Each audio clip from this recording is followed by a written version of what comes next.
Hey everyone, my name is Ashley. I am from Memphis, or I live technically on the outskirts in Arlington, Tennessee.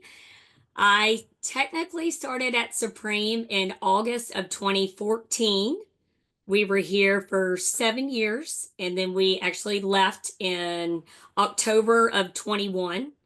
We were gone for 2.5 years, and then we came back March of last year. So we've been at Supreme a total of 8.5 years.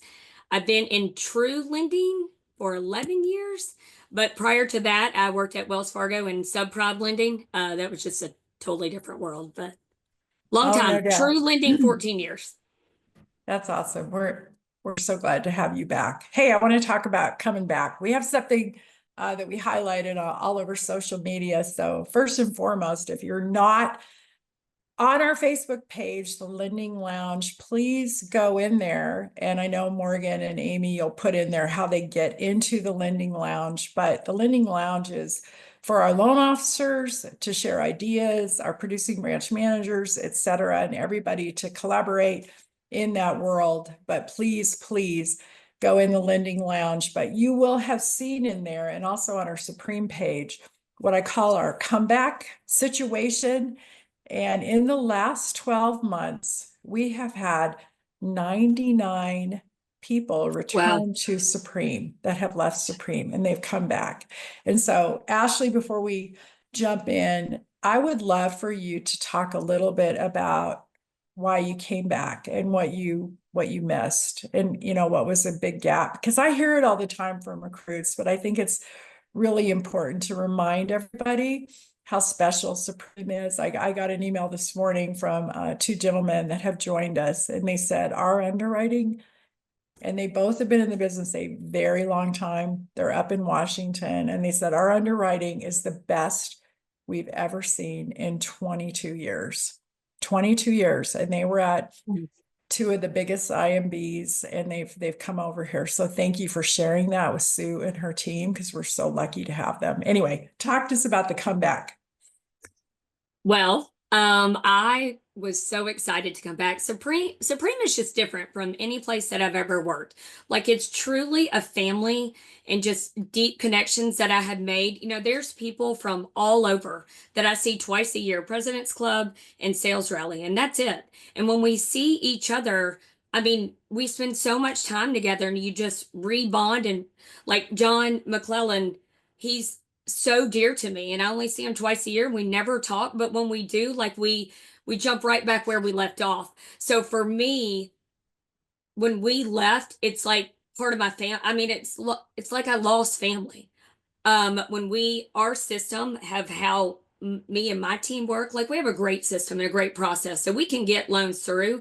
But it was the people and the environment and the family and the care of Supreme.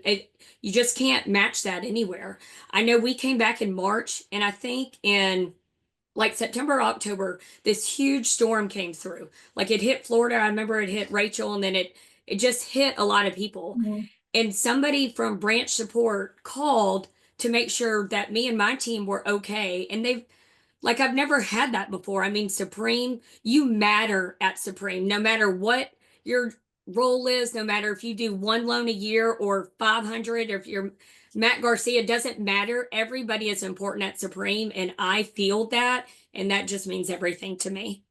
Yeah, that's so cool. Also, I want to do a shout out to Stacy Pearson. Stacy, we posted that also. Stacy has been here. She just hit her 20-year anniversary. And I mean, we like to your point, Ashley, when I came for my site visit, December 23rd, and I got to meet everybody, I was just like, are y'all just faking it? What is Yeah. this? Right? Because everybody was so kind. Everybody was just so genuine and authentic, and it just resonated so deeply with me, meeting every single leader from Supreme. And I thought, you know what, there's that statement, it all flows down from the top. And I pretty much I joke about it, I put Scott Everett through the Senate congressional hearing to make sure he was legit. The poor guy. I was just like Columbo going, one more thing, and one more thing, and one more thing. And then I just kept asking people around him and friendships around him, like, Yeah. is this real? Because I couldn't do it again. I couldn't go into the corporate politics Yeah. and do it again. And I agree with you. And I'm so glad again, I got to meet you at President's Club and I was just like, oh, I love her. I love her. Mhm. Anyway, so thank you. Let's talk, let's kind of segue. I want to go into your production. If you don't mind, just sharing with everybody kind of what you're averaging a month, units, volume wise, right now, and give a little bit of a makeup of your team so people understand what that looks like. Yeah. Right now we're at 59 units for 18.5 million. Woohoo! So I have the best girl that works with me, Allison. She's my brains. So Oh, I we all do. have that, right? Like, thank God Yeah. you're Oh, yeah. thinking I'm like, for me. Allison, can you figure this out? She's like, yeah, I got it. I got it. Yeah. So I do a lot of talking, the relationship building, get the business in. And then Allison, because we tell all of our agents, the loans are big puzzle pieces, and Allison's really smart. So she puts the puzzle pieces together. My sister also works for us. She is our setup girl. So anytime we get new applications or a new contract, she is the first point of contact, setting everything up. And then we have an amazing processor. Well, we have two, but we have a main one, Maria Morgan, and she is amazing. She's actually, I think I've worked with Maria since Wells Fargo, so probably since 2008, maybe. She's the smartest woman I know, and she knows how to get things done. So she's amazing. So it's really the four of us that get all the loans done. Yeah, I just want to also just point out again, success leaves clues. And one of the things that I continually see with top producers is how strong their teams are around them. And in addition to that, the longevity of the team around them, because you have tenure with that team. Yeah. Again, you cannot get that momentum going if you're continually having turnover with your LOA, your processor. It all feeds in together, and clearly your team makes, I get it, Ashley. I hear that all the time. Like, my team makes me. It's Oh, yeah. always a continual theme with top producers. So thank you for a shout out to your team, and thank you Yeah. to your team, because again, I know we don't Yes. do any of this without our team, right? 100%. Yeah, I would have no idea how to get this Zoom thing going with the music and all the things. And Amy and Matthew and Morgan and our whole marketing team, they're way better. They're way smarter than I am. I just know how to find wonderful people and then just love on them and just cherish them. And Scott and I were laughing about that the other day. I said, man, I'm so blessed with all these incredible people around me. They're Yeah. so much better than I am. And he goes, that's exactly how I feel. He goes, our whole team is so phenomenal. I'm like, Yes. yes, yes. And so again, flows from the top. So, Ashley, the big question that everybody wants to know, again, we just pointed out, you have to figure out how to keep a great team and foster and nurture that team. Number one. Number two, talk about how you get your business. You and I were talking about this, and we're going to go deep on this. So, Yep. talk about how you get your business, and then we're just going to dig for all of the detail. Okay. So I feel like one of the best ways to get consistent business is to build really strong relationships with your real estate agents. And I don't mean just surface level, not transactional. Like, I go really deep when I meet somebody, so much to the point that, we build trust and we care about one another. And like, I got married at the time in 2016, and I invited some of those agents to my wedding because it's not surface level at all. Yeah. When you really dig deep and get to know somebody, there is a husband and wife team. They're a blended family. They each have four kids, so they have like 11 grandkids. They get together every Sunday for lunch, all these people, and I have a standing invitation over there. Like Wow. we have built such a strong foundation, and like I care about them and they care about me. When I started at Supreme, 3 days after I started, I found out I had breast cancer. So I went through treatment for a year. Or no, that following year, that same year in October was Breast Cancer Awareness Month. And some of my agents came out to support me and run the race with me. You have Wow. to, it's really not hard. I just love people so much. You just have to find a way to connect. Like for me, well, I was telling you this the other day. Like if my birthday's in June, so if everybody sent me like a $50 gift card to Amazon, I'd be like, oh my God, thank you so much. However, Yeah. if you went to the Dollar Tree and bought my kids a $5 stuffed animal, that to me, that $5 stuffed animal that you thought of my kids means more to me than that $50 Amazon gift card. And like everybody has something, whether it's your kids or you don't like your kids or your house or your spouse or your dog or your car, like everyone has something that's important to them. And if you actually sit and listen to them, you'll find out what that is. And then from there, when you find out what's important to them, I can always connect. I mean, I feel like I'm old. I've had a lot of life experiences. So I always have a way to connect to them. Um, and because I have that relationship, I'm not scared. Don't be scared to ask for business. Like you can't just assume it's going to come. Like I Yeah. have good relationships where I'm like, "Hey, how's it going?" Or, are you slow? Or and I was like, "Well, I need to pay my mortgage, so if you can send me something." I mean, kidding, but like you can't just assume it's coming. I feel like I do a really good job of asking for the business and not just sit and wait for it. Sorry, I talk So wait, really so fast. so let me interrupt right there. When you say I do a really good job of asking for the business, how do you ask for it? Because I know loan officers always like, what's the script? Give me the scripting, and it has to fit who you are. But how do you do that when you're asking for business?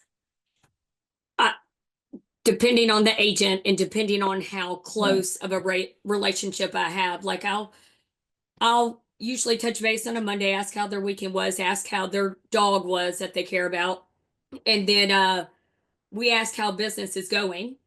They say slow, and I'm like, well, do you have anything? Be like, well, I really, and I'll just kind of say, I need five more to hit my number for the month. Do you have anyone that you can send me? So if you give them, Yep. like, you don't need five. I mean, I would love five from them, but you don't need five from that agent. You're asking them to help contribute to you attaining your goal. So if you give them one, like I have some agents that are like, I got you. So just straight, do you have somebody I can call? Yeah, yeah, I got five more I need to hit for the month. Yeah. Or I'm sure you've done this too, because I think there's nothing there. Just be shameless in asking for the Yeah. business. It's okay to say, I am so close. I'm within $2 million of hitting President's Club. And I know you want me to win, and I want to win so badly because I can't miss that trip. It just Yep. means so much to me, right? Right. So I mean, again, I just want to ask people, throw it in the chat, scale of 1 to 10, 10 being I'm so comfortable asking straight out for business. 10 being, yeah, I got it. One being, ooh, super intimidating to ask for business. Can you guys throw that in the chat as you're listening to Ashley? Oh, Harry, way to go. Harry's like 10, no problem. Denise, 8. Sal, 10. Yes, Sal, I can confirm. Sal is a 10. Catherine, Kimber, thank you. Yeah, it's just there's nothing wrong with straight out asking for the Yep. business. And then I want to go back, Ashley, because I do want to talk about the care and the actual focus that you put into. We all say, oh, relationships matter so much. And I invited them to my wedding, and they were a part of it. But I really want to talk about that because how deep you go into that. Do you stalk them initially on social media, or how do you get to know an agent then to kind of go into that depth of connection? No, I probably should stalk them on social media. That would probably help. Um, I ask how long they've been in real estate. I mean, usually it's, a handful of years. So then I ask what they did before. So then if it's a teacher, where did you teach? And then we always, I mean, it's like the 10 degrees of separation. Like I can always connect the dots no matter what they did in their past. Usually my first go-to question is, do they have kids? Because I can, what do your kids do? What do they play? Are they married? Do they have kids? Kids is usually a big lead in for Yeah. me. Yeah, because I So, know you end up talking about your girls and then you have that depth mhm. of connection. Do you send them a gift initially, or do you just try to touch them like you said with the dollar store sort of touch point? There was an agent we were trying to get in with, and it was coming up on Easter. So we went to Kroger and bought, like, I think they have 4 kids. So we bought things for each of their kids and gave it to her. And I feel like that, that went a long way with her. Yeah, We have a lot of the girl I work with, Allison, we both grew up doing gymnastics. So some of our big agents, one of them had a daughter that did college gymnastics, and no, both of them. And then one of them cheered. And so those were easy ends for us because we would watch them on TV and relate that way. Um, one of the things I will say about trying to get a new relationship, especially one that you really want, is, I mean, I know this sounds cheesy, but don't ever give up on it. right. There's a guy in Memphis, his name is Donnie, and he runs a like 35 to 50 person team. Like he's huge. And I've known him for years. And he was just really intimidating to me. Like some people don't like women. I mean, he's very dry, like very, very dry. And I would always ask him for business and it just wouldn't go anywhere. And then finally, one year I talked to him and I was like, well, who are your lenders? And he named, I don't know, Bob, Scott, and Tim. And I was like, you have 3 male lenders? I was like, you're selling yourself short. What if Mm, your buyer, Tina, doesn't want to work with those guys? What if she right. wants a female lender? And that Yep. honestly was my way in. And now he Yeah. only has 2 preferred lenders, me being one, and then somebody else. Yeah. Yeah, that's so good. I want to give everybody a principle. And I talked a little bit about this the other day with Joe Bear. So Robert Cialdini, and I learned this years ago, and it speaks to exactly what you just said, Ashley. So Robert Cialdini, he wrote a book called Persuasion. And I was very fortunate to get to hear him. It was probably 19, it was like the first Todd Duncan. I'm really aging myself, but like 1992. And I'll never forget it. It was the law of reciprocity. What is that? And what it is we are in our subconscious, we have been created this way. And here's what happens. It's exactly to what you're doing. So you, Ashley, you go in to see your realtor that you haven't secured business with yet, right? You leave them a little tchotchke, or you leave them something of value, or you drop the hint about being a female, and maybe that would be important for them. That's a thing of value, a thing of value. So you touch that agent, you scurry back out. You're not taking a ton of their time, right? You're just touching them. You just like, hey, I want to get to know you. You come back in. Maybe you go back in again. Maybe you even go back in again. Well, in the law of reciprocity, what happens in our subconscious is once you hit the point of the 7th time, Hmm. most loan officers give up because they do. They give up sometimes after the first time. They're like, oh, they don't want to talk to me.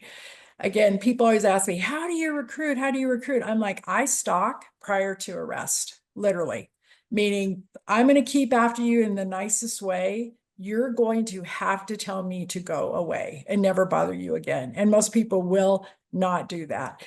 But once you hit that 7th time, it takes the scale like this, where they don't feel like Yep. they owe you anything. And then it goes like this. And in our subconscious, that person goes, oh my gosh, I need to do something for Ashley because she's here again with her little tchotchke, her little dollar store tchotchke for my kid.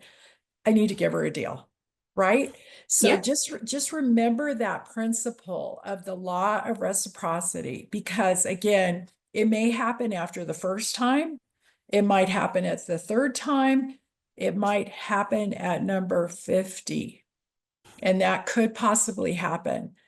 I'm telling you, the good ones, again, one of our loan officers, he told me, I have been calling on this builder for 7 years. Wow. Well, guess what? The law of reciprocity finally hit, and the builder went, okay, I'm going to put you in. You're the backup crew for the rejects, right?